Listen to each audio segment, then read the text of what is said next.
Jadi nanti barangnya dimusnahkan, orangnya denda, dipenjara juga, dan akan di blacklist. Yang terlibat itu saya akan larang impor seumur hidup, impor segala macam. Saya harapkan mereka mulai hentikan itu, karena ke depan kita akan tindak. Sekarang pun di lapangan kita periksa terus dari waktu ke waktu. Kalau ketangkap ya nggak bisa kayak dulu lagi kira-kira. Jadi kita orang kan suka bingung, kalau itunya mati berarti nggak ada supply. Supply-nya barang-barang domestik harusnya nanti. Biar industri domestik juga hidup lagi.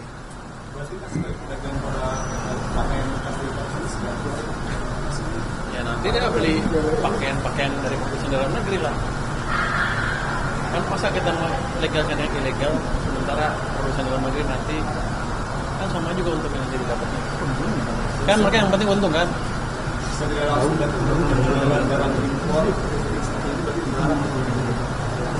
Kalau ilegal emang dilarang kan? Kamera Pak. Atau siapa yang melegalkan? Kalau saya pikir sih ilegal harusnya dilarang, kecuali dia bisa legal dengan melalui jalur tertentu. Tapi kalau selama ini kan yang disebut balapres itu kan, itu akan dilarang. Dan saya pernah bilang kan, tanya ke orang bea cukai apa hukumannya hanya ditaruh di mereka, barangnya dimusnahkan terus orangnya dipenjara. Saya bilang saya rugi, cuma udah ngeluarin uang buat misahin barang, ngasih makan orang lagi. Jadi nanti barangnya dimusnahkan, orangnya denda, dipenjara juga, dan akan di blacklist. Yang terlibat itu saya akan larang impor seumur hidup. Aturannya kapan keluar? Sebentar lagi. Jadi udah ada pembicaraan sama Oh?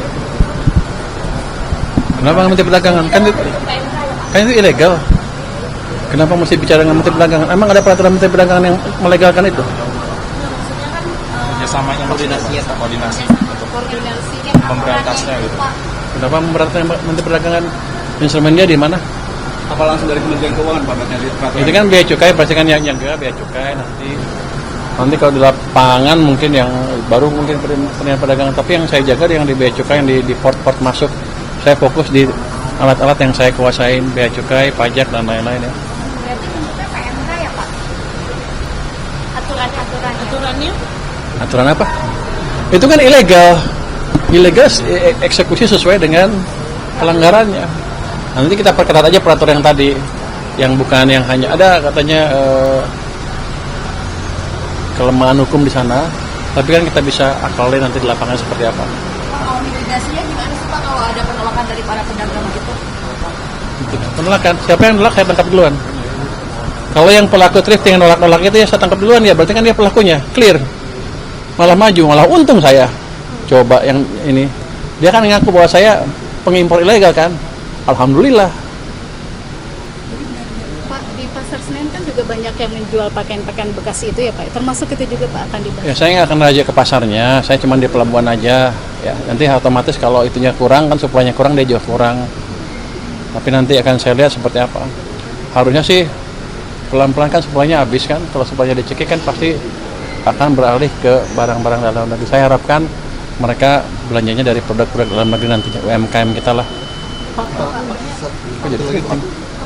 Ini kan ada tanggapan Pak dari Pak Nasan Asmi bahwa ya gaya komunikasi Bapak lagi-lagi dikritik begitu. Kenapa? Katanya bisa melemahkan pemerintahan Pak. Nah itu gimana? Mana indeks mana tadi? Gambar saya tunjukin ya. Saya gambar.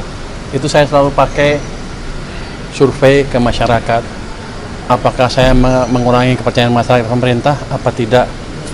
Kalau dari angka kita yang terakhir, ini baru keluar angka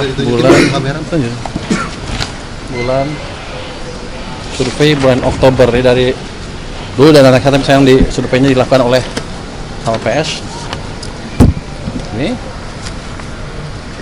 Ini indeks kepercayaan masyarakat ke pemerintah. Kalau jatuh seperti ini keadaan buruk. Kalau sana bagus. Ini kemarin waktu bulan September, Agustus September itu turun terus, Juli Agustus September turun terus ke titik terendah sini. Inilah terjadi banyaknya demo. Tapi kita lakukan kebijakan yang mungkin untuk bagian kalangan agak drastis, agak ceplas-ceplos. Tapi ini berhasil mengembalikan sentimen masyarakat ke pemerintah. Justru ini levelnya sekarang udah level sama dengan ini. Jadi sudah stabil lagi. Jadi stabilitas pemerintahan amat baik di mata masyarakat. kecuali di mata orang itu ya. Kenapa? Karena daya belinya juga ini daya beli itu yang ini kita konsumen nih turun karena ekonomi buruk. Ketika ekonomi bagus ini ke sana naik lagi. Ini sama ini ada korelasinya. Ketika ekonomi buruk mereka nggak suka pemerintah, makanya banyak demo besar-besaran. Tapi ketika mulai balik mereka juga senang ke pemerintah. Jadi sepertinya saya cowboy, tapi yang saya lakukan adalah mengembalikan kepercayaan masyarakat ke pemerintah. Itu juga atas pemerintah Bapak Presiden. Jadi saya nggak berani gerak sendiri. Jangan dianggap saya cowboy, saya nyapa panjangan tangan dari Bapak Presiden, kira-kira begitu. Dengan versi yang lebih halus malah. Berarti komentar Bapak terhadap beberapa menteri-menteri di bawah jabat Prabowo Subianto itu atas instruksi dari Presiden juga? Saya pernah bilang ke beliau, saya akan pastikan belanjanya tepat waktu. Dia bilang go ahead aja jalan. Kenapa? Karena kita perlu ekonomi yang lebih cepat di triwulan keempat tahun ini. Udah mulai kelihatan kan? Saya harus harapkan ke depan lebih bagus lagi. Saya tidak mencampuri kebijakan mereka ya, tapi memastikan bahwa penyerapan anggarannya tepat karena uangnya kan ada biayanya untuk saya, ada kosnya. Makasih ya. Makasih.